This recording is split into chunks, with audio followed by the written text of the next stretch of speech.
하나님의 말씀 함께 보겠습니다. 신약성경 마태복음 5장 14절에서 16절까지의 말씀입니다.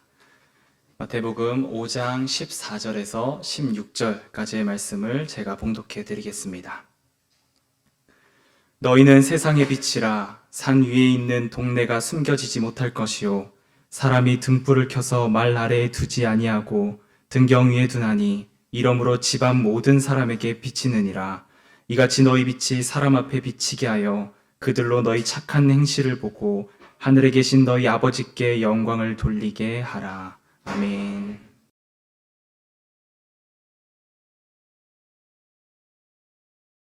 오늘도 주 안에서 예배하는 우리 귀한 성도님들 가정에 주님의 빛과 은총이 여러분들의 삶 가운데 깊이 새겨지기를 주님의 이름으로 축원합니다. 구약 성경 잠언 중에 경우에 합당한 말은 아로 새긴 은쟁반의 금사간이라는 말씀이 있습니다. 이 말씀은 합당한 비유 한마디가 천마디의 말보다 더 효과가 있어서 사람들의 마음에 가슴에 깊이 새겨지고 그 비유 하나로 살아감에 있어서 큰 도움을 얻게 된다라는 그런 의미가 담겨져 있습니다. 저도 그런 경험을 한 적이 있습니다. 벌써 한 20년 전에 경험했던 일인데요. 최근까지 그래서 시간이 지날수록 더 또렷하게 새겨지는 그런 경험을 한 적이 있습니다. 신학대학원을 졸업하고 난 후에 목사가 되겠다고 목사고시를 치르러 나가던 날에 저희 장모님께서 저를 불러 세우셨습니다. 아마 이제 사위가 목사가 된다고 하니까, 그리고 목사고시를 보러 간다고 하니까 걱정도 되고 염려도 되고 응원도 하고 싶은 마음에서 저를 불러 세우고 무슨 말씀을 해 주시려고 했던 것 같습니다. 근데 평소에 저희 장모님이 저에게 조언을 하시거나 긴 말씀을 하시는 분이 아니십니다. 근데 그날은 저를 불러 세우시더니만 뭔가 하시고 싶은 말씀이 있으셨는지 저에게 이제 두툼한 봉투를 하나 건네 주셨습니다. 그래서 우리 또 장모님께서 제가 또 목사고시 시험 보러 가니까 이렇게 또 두툼한 봉투로 위로를 해 주시는구나. 시험 잘 보고 식사 맛있게 해야 되겠다라고 생각하고 이제 그 봉투를 받아 들었습니다. 받고 궁금해서 이제 열어보니까 그 안에 돈이 들어있는 것이 아니라 그 봉투 안에 소금이 들어 있었습니다.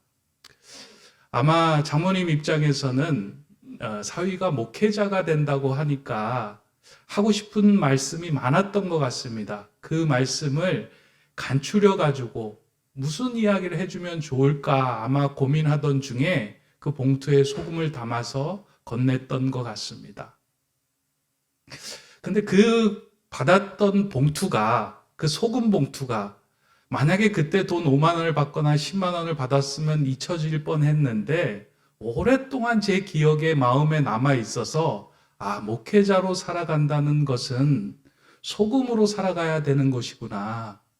목회자로 살아간다는 건 소금처럼 녹아 없어지고 짠맛을 품은 사람으로 살아가야 하는구나 하는 것이 성경을 읽거나 목회자로 살아가는 삶 속에서 늘 이렇게 곱씹으며 떠오르게 하는 그런 하나의 상징과 비유로 제 가슴에 깊이 새겨졌던 것입니다. 그래서 20년 전 지나도요, 너희는 세상의 소금이다 라는 그 말씀을 읽을 때 장모님이 건네주셨던 그 소금이 제 마음속에 다시 생각이 나고 기억이 나게 합니다. 예수님께서 팔복의 말씀을 마치시고 난 후에 제자들에게 비유를 가지고 말씀을 하셨습니다. 아마 예수님이 제자들에게 하신 그 팔복의 말씀은 제자들이 이해하고 받아들이기에는 쉽지 않았던 말씀이라고 생각이 됩니다. 그 당시에 심령이 가난하고 애통하고 또 긍휼히 여기고 화평하게 지내고 핍박을 받는다, 이런 말들이 그 제자들의 마음속에 깊이 새겨지기는 어려웠을 것입니다. 물론 좋은 말씀인지는 알았지만 그의 마음속에서 그러면 우리는 어떻게 살아가야 하는 것입니까? 제자들은 그러면 어떻게 살아가야 하는 것이 맞습니까? 하는 그 질문이 속 시원하게 해소되지는 않았을 것입니다. 그 상황에서 예수님은 제자들의 그 마음을 아시고서 이제 비유를 통해서 앞서서 하신 말씀을 간추리고 요약해서 다시 한번 제자들에게 건네주고 또 기억하게 하시고자 비유로 말씀하신 것이 이제 그 팔복의 뒷부분에 나오는 말씀입니다. 아마 일상에서 우리가 흔하게 만날 수 있는, 그리고 흔하게 접할 수 있는, 그리고 자주 볼 수 있는 것을 우리가 보면서 제자의 삶이 어떻게 살아가야 하는지를 느낄 수 있도록 두 가지 비유를 골라서 말씀하셨습니다. 그 중에 첫 번째 비유에 해당되는 것이 너희는 세상의 소금이다 라는 말씀이었습니다. 우리가 지난주에 우리가 함께 살펴보았던 말씀입니다. 예수님은 이 비유를 통해서 주변에 있는 소금을 볼 때마다 예수님의 말씀이 떠오르게, 그리고 예수님의 말씀하신 것이 무슨 의미인지를 깊게 곱씹어 보도록 아마 너희는 세상의 소금이다 라는 말씀을 하셨을 것입니다. 일상에서 만나는 소금을 볼 때마다 아 그래, 예수님께서 이렇게 소금이라고 우리에게 말씀하셨구나, 소금처럼 살아가는 것이 제자의 삶이구나 라고 다시 한번 말씀을 기억하게 하는 기억장치로 소금이라는 단어를 사용했던 것입니다. 여러분들도 그렇게 한번 생각을 해보시면 좋을 것 같아요. 주일에 너희는 세상의 소금이다 라고 말씀을 이제 듣고 난 후에 성도님들끼리 모여서 이제 설렁탕 한 그릇을 먹으러 이제 설렁탕 집에 갔어요. 이제 설렁탕을 이렇게 한 그릇 한 숟갈 떠서 먹어보니까 좀 밍밍한 거예요. 그래서 옆에 있던 소금을 한 스푼 떠가지고 이제 설렁탕 속에 넣습니다. 딱 뜨는 순간 아 세상의 소금이라고 이야기했지. 그러면서 이제 그 설렁탕에 넣고 설렁탕을 잘 저어줍니다. 근데 재밌는 거는요, 소금을 설렁탕에 넣으면 소금물이 되는 것이 아니라 설렁탕이 가지고 있는 본연의 맛이 잘 우러나오게 만듭니다. 소금은 어디로 갔는지는 모르지만 설렁탕이 가지고 있는 본연의 맛이 잘 나오는 것이 그 소금의 역할입니다. 아, 그리스도인은 그런 거구나. 그 재료가 가지고 있는 본연의 맛을 잘 살려내는 삶이 그리스도인의 삶이구나. 만약에 그 설렁탕에 들어가서 그 소금이 녹지 않고 그대로 입에 들어올 때 아 짜다 하고 사람들이 뱉어내는 것을 보면서 아 녹지 않으면 세상 사람들이 뱉어내게 만드는구나. 녹아지고 그리고 본연의 맛을 살려낼 수 있게 하는 것이 소금의 역할이다라는 것을 그 소금이라는 말 한마디를 통해서 우리의 삶을 돌아보게 하고 아 제자의 삶이 무엇이고 예수님의 따르는 삶이 무엇인지를 생각하게 한다는 것입니다. 나아가서 세상의 소금이다라는 그 말씀을 우리의 삶의 현장으로 옮긴다면 이런 이야기가 될 수 있습니다. 가정에서 짠맛을 품은 가정의 한 사람이 그 가정 속으로 들어갈 때 그 가정은 가정이 가지고 있는 본연의 맛이 살아납니다. 하나님께서 창조해 주셨던 그 가정에 평안과 기쁨이 짠맛을 가지고 있는 그 한 사람의 살아있는 성도를 통하여 가정이 회복이 됩니다.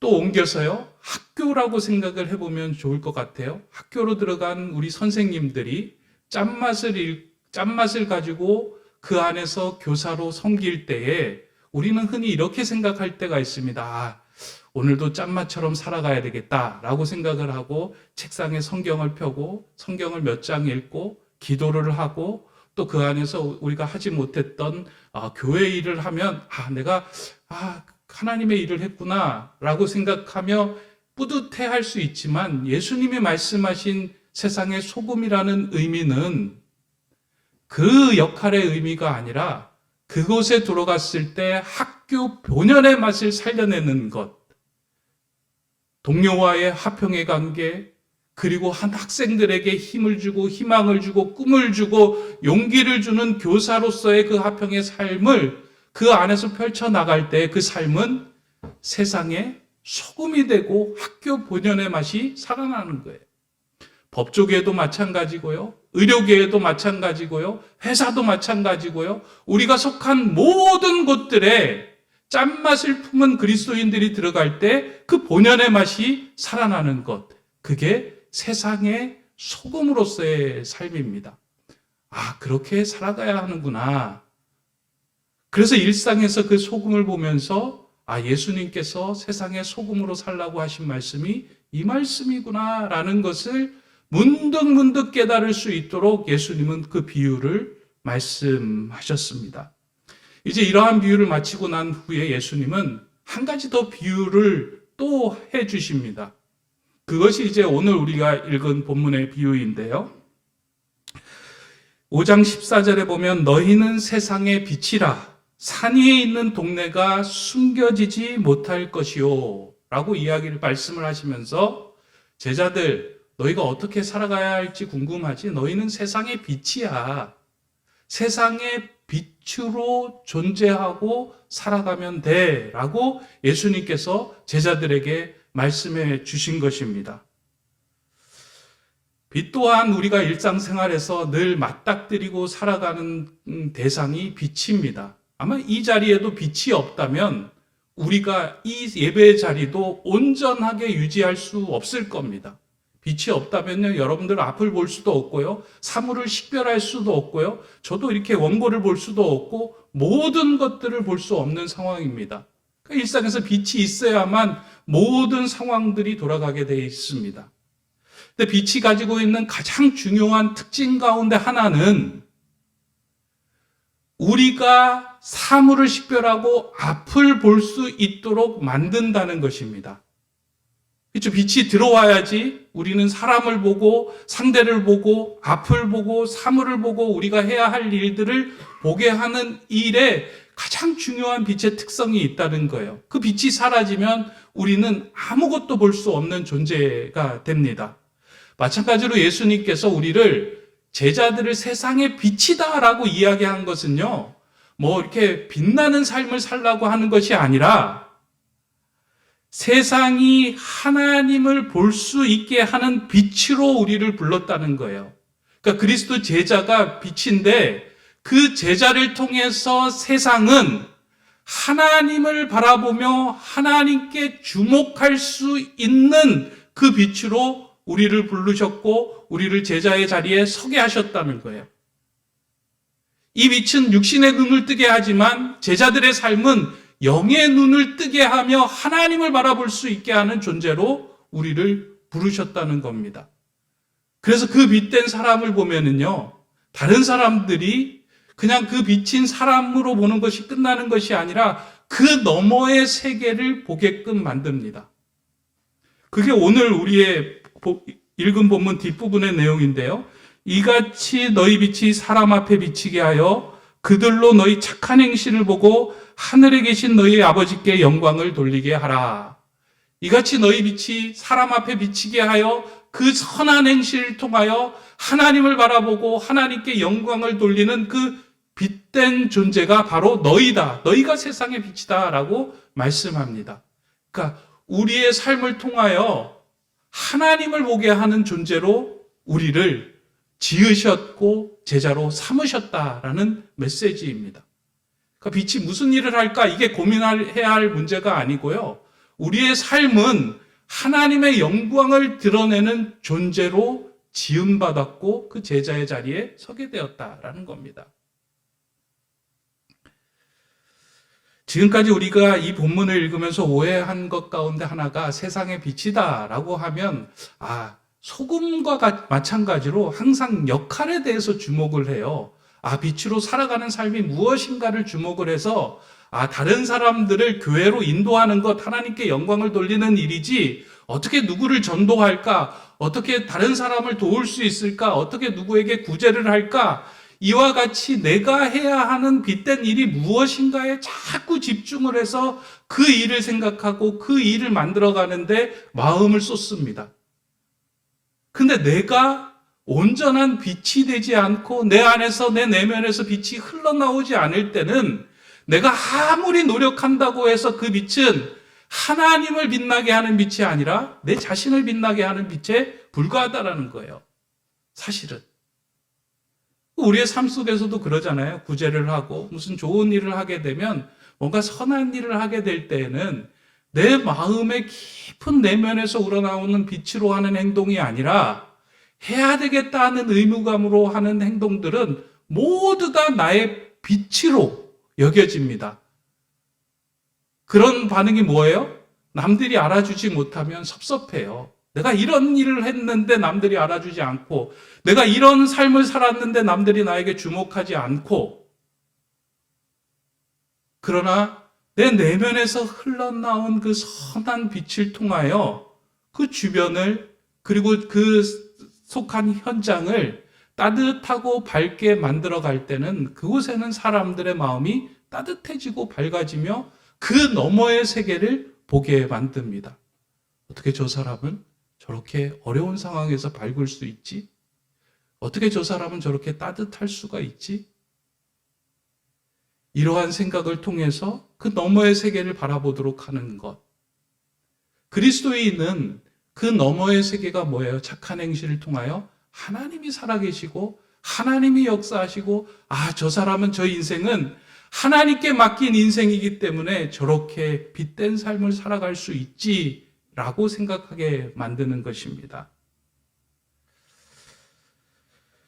우리 안에 담겨진 이 빛, 이 짠맛, 팔복의 삶이 우리의 내면에 적셔질 때 우리는 자연스럽게 소금이 되고 빛의 삶을 살아갈 수 있게 됩니다. 그리고 그 행실을 통하여 세상은 하나님이 살아계심을 발견하게 됩니다.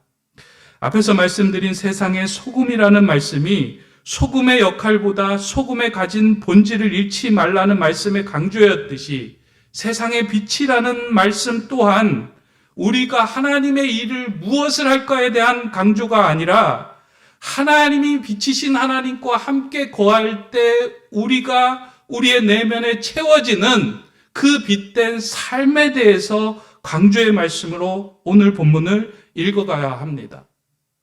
왜냐하면 우리는 스스로 빛을 낼 수 있는 존재가 아닙니다. 세상의 빛이라고 했을 때 우리가 열심히 노력해서, 애를 쓰고 노력해서 빛을 낼 수 있는 존재가 아니고요. 진정한 참빛인 하나님의 은혜 가운데 하나님의 앞에 머물러 있을 때 우리 안에 그 빛이 담기기 시작을 합니다. 하나님과 온전히 대면할 때, 하나님 품에 거할 때, 하나님을 신뢰할 때, 내 인생을 주관하시는 하나님이 내 모든 앞날까지 역사하고 계신다는 그 빛 가운데 우리가 서기 시작할 때 우리 내면에는 빛이 차오르기 시작하고요.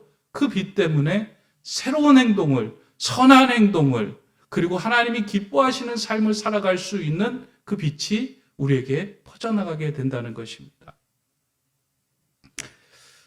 얼마 전에 이제 인터넷 기사를 보면서요, 이렇게 참 이렇게 마음이 따뜻해졌던 그런 기사를 읽은 적이 있습니다. 요즘은 뭐 인터넷 기사에 읽으면 참 답답한 뉴스들이 많이 있는데요. 그 가운데 따뜻하고 밝았던 기사가 한 10일 전에 있었던 일입니다. 도로에서 차 사고가 난 현장에서 한 중년의 여성이 젊은 여성을 이렇게 따뜻하게 안아주는 사진이 그 인터넷 뉴스 기사에 올라온 것입니다. 그 내용을 보니까 사진 속의 한 여인은 이제 두 아이를 키우고 있는 젊은 엄마였는데, 어느 날 이 아이가 고열이 갑자기 나가지고 너무 심각한 상태가 된 거예요. 그래서 이 아이를 데리고 빨리 병원에 응급실에 가야 되겠다 생각하고 엄마가 그 아이를 태우고 이제 병원을 향하여 막 달려가고 있었습니다. 그 아이가 아프면요, 마음이 급해지잖아요. 다 이제 자녀들 키우고 보셨기에 알겠지만, 아이가 아프면 참 마음이 급해지는데, 마음이 급해지면 시야가 좁아집니다. 그러다 보니 주변을 둘러볼 수 있는 상황이 아니에요. 내가 가야 할 길만 보입니다. 그래서 차선을 타고 달리다가 병원 쪽으로 차선을 변경하는 상황 속에서 뒤에 오던 차를 보지 못하고 그만 이제 접촉사고가 일어난 거예요. 얼마나 마음이 어려웠겠습니까? 놀랐겠습니까? 아이도 아픈데 빨리 가야 되는데 이상한 사람을 만나면 여기에 붙잡혀 있을 터인데 걱정을 하면서 이제 차에서 내린 거예요. 이제 사고 난 차에서도 한 중년의 여성이 내렸어요. 그 젊은 여성이 이제 이야기를 했겠죠. 지금 아이가 아파서 병원에 가야 되는데 미처 상황을 살피지 못해서 죄송합니다. 이 이제 이야기를 들은 그 중년의 여성이 그 젊은 엄마를 꼭 껴안아주면서 도닥이면서 병원에 가라고 얘기를 하는 게 이제 사진에 잡힌 거예요. 그냥 그 한 장의 사진이 이렇게 가슴이 먹먹해지고 따뜻해지고 밝아지더라고요. 왜냐하면 여러분들 사고 다 당해보시기도 하고 또 내보시기도 하셨잖아요. 사고를 당했을 때 사람들의 마음은 자신 안에 있던 것들이 막 툭툭 튀어나오고 올라옵니다. 그러지 않아요? 왜 이것도 못 보고 사고를 내세요? 라고 얘기를 할 수 있잖아요. 아이가 아프던, 어렵던 상관하지 않아요. 자기 안에 있었던 것들이, 자기 안에 있었던 내면들이 그 급박한 상황 속에서 툭툭 튀어나오는 것들이 사실은 사람들의 성정입니다. 그런데 그 아주머니가 내렸어요. 내려서 그 어머니의 이야기를 듣고 따뜻하고 밝게 안아주면서 토닥여주면서 괜찮아요. 그리고 먼저 가세요 라고 이야기하는 것을 보면서 이 아주머니 참 밝고 따뜻한 사람이다. 이거는 그냥 만들어내서 하는 일이 아니라 평소에 밝고 따뜻한 마음, 긍휼의 마음이 있는 사람이구나. 그 생각이 들었습니다. 그러면서 이분이 그리스도인이었으면, 그리고 그리스도인은 이렇게 살아가야 하는구나. 교회 안에서는 너무 따뜻하고 교회 안에서는 너무 긍휼의 마음이 있고 교회 안에서 너무 어른인 것 같은데 일상 속으로 들어가면 그 모습은 다 사라지고 현장 속에서 더 독한 모습으로 살아가는 모습들이 사실은 우리 안에 있습니다. 가끔 놀랄 때도 있어요. 교회 안에서 이제 우리 교회는 아니지만 이전에 교회 다닐 때 어른들이 이제 교회 안에서 있을 때 젊은 전도사님을 보고 전도사님, 목사님 이렇게 하면서 섬기고 이렇게 배려하는 모습을 봤는데 이제 식당에 가서 젊은 사람이 서빙을 하러 가는데 이리 와! 하대하는 그 모습들이 보이는 거예요. 그래서 어떤 게 진정한 그분의 모습인가? 그리스도인의 삶은 이 빛된 예배의 자리에서 빛을 품고 있다가 그 품은 빛을 현장 속에서 바라는 삶을 살아가는 것이 세상의 빛된 삶입니다. 지난주에 또 이런 일도 있었잖아요. 지금 요소수가 없어서 사실 이제 경유차를 모는 사람들이 많이 이제 힘들어지고 또 나라가 떠들썩하게 된 거예요. 요소수가 없으면 경유차로 큰 화물차를 운행하는 사람들이 다 멈춰서야 합니다. 물류 대란이 일어나고요. 소방차도 움직이지도 못하고 그 구급차도 움직이지 못하는 상황들이 있습니다. 요소수차를 운전하시는 분들은 이게 얼마나 큰 일인지 아마 아실 겁니다. 근데 그런 기사가 나니까 사람들이 몰래 차에다가 그 요소수 통을 들고 소방서에도 갖다 주고 경찰청에도 갖다 주고 구급차에도 갖다 주고 옮겨주는 거예요. 요즘은 CCTV가 있으니까 그게 찍힌 거를 이제 이렇게 보도해 주는 장면을 보면서 그래 아직까지 우리나라 희망이 있구나. 어려울 때 나누어 주고 내가 더 움켜쥐려고 하는 것이 아니라 풀어주려고 하는 이 마음, 이게 따뜻하게 만들고 밝게 만드는구나. 예수님께서 말씀하실 때 너희는 세상의 빛이다 라고 말씀하실 때 너희는 영적으로 어떤 우월한 존재가 되어라 하신 말씀이 아닙니다. 우린 이 말씀을 들으면서요, 자꾸 세상과 동떨어져서 기도를 열심히 하고 40일 금식 기도를 하고 성경을 몇 번 읽고 교회에서 어떤 구제를 하고 내가 스스로 영적으로 거룩하게 되어서 뒤에 후광을 품은 존재가 되어야 되겠다. 사람들이 보면 기도 많이 하신 분이군요.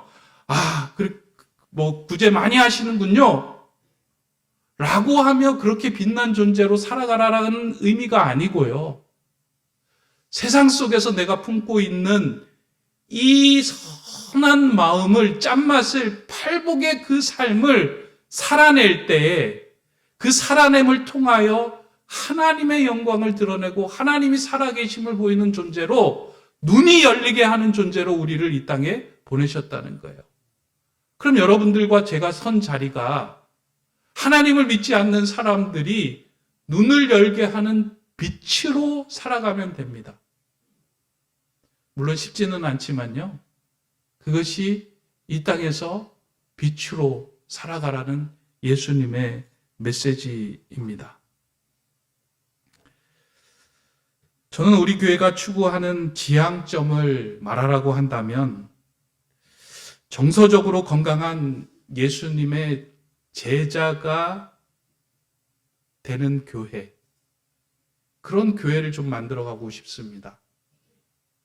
그러니까 예배당에 모여서 뜨겁게 찬양하고 예배하는 것, 그리고 예배당 안에서 경건한 성도가 되는 건 너무 중요한데, 우리의 정서적으로 삶의 현장에서 따뜻하고 밝은 사람으로 살아가는 것, 그것을 위해서 신앙생활하고 예배하는 것, 여기에 마음이 좀 집중이 되면 좋겠다라는 생각을 합니다.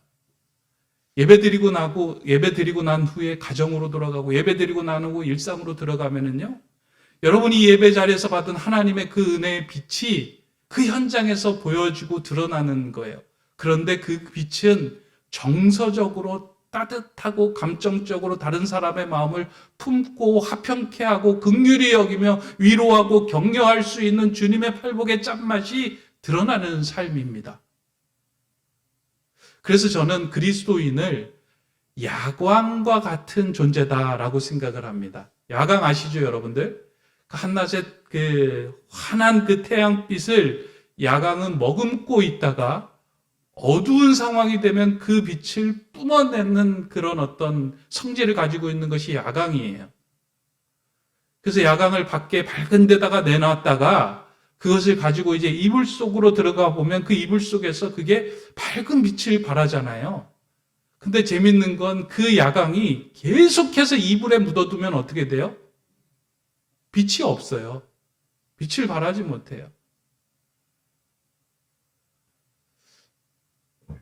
참빛으로 오신 예수 그리스도, 그분과 대면할 때 우리 안에 참빛인 예수 그리스도의 빛이 담기기 시작하고요. 그 빛은 우리의 삶으로, 성품으로, 팔복으로 흘러나오기 시작합니다. 근데 그렇게 흘러나오는 빛은 다른 사람들로 하여금 하나님을 발견하고 하나님을 보게 하고 하나님께 영광을 돌리는 빛입니다. 오늘 이 세상의 빛이다, 이 말씀을 들은 그리고 나누는 저와 여러분들이 이 예배 현장에서 머금은 그 빛을 삶의 자리에, 가정으로, 직장으로, 그리고 여러분들이 만나는 모든 사람들 그 관계로 확장시켜 나가기를 소망합니다. 높은 뜻 세운교회를 이 태계원 지역에 세워주셨습니다. 우리 기도해 주신 집사님도 잘 말씀해 주셨는데요. 저희 교회가 이 태계원 지역에 세워주신 이유는 이곳에 소금과 빛의 역할을 감당하라고 세워주셨습니다. 우리가 먼저 해야 할 일은 태계원 지역에 무엇을 할 것인가 너무 중요합니다. 앞으로 이걸 찾아내야 하는 일입니다. 그런데 그것에 앞서서 이 안에 들어있는 소금과 같은 우리가, 빛인 우리가 주님의 마음을 품고 주님의 말씀의 짠맛을 담고 있지 않을 때는 우리를 통하여 하나님을 드러낼 수 있는 방법이 없습니다. 그때 드러나는 빛은 모두 나의 빛이고 우리의 빛이에요. 세상의 빛이고 하나님을 드러내는 빛이 아닙니다. 그렇게 저와 여러분들이 주님의 빛 앞에 자꾸 머물러서 그 주님의 선한 빛이 나에게 전가될 수 있도록, 비춰질 수 있도록 더 주님 앞에 머무르는 저와 여러분이 되셨으면 좋겠습니다. 이제 앞으로 위드 코로나 시대예요.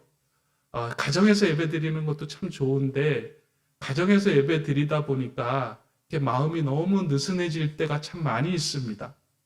주님의 빛을 대면하지 않고 그냥 적당하게 거리를 두고 예배할 때가 있는데요. 이 예배 현장의 자리에 나와서 주님의 빛이신 주님으로 하여금 내 삶의 현장이 밝아지게 하는 그런 세상의 빛으로 살아가면 좋겠습니다. 그런 세상의 빛이 되는 저와 여러분, 우리 교회 되기를 주님의 이름으로 축원합니다. 기도합니다. 이 땅의 빛으로 오신 주님, 우리를 세상의 빛으로 삼아주시고 빛 가운데 살게 하심에 감사를 드립니다.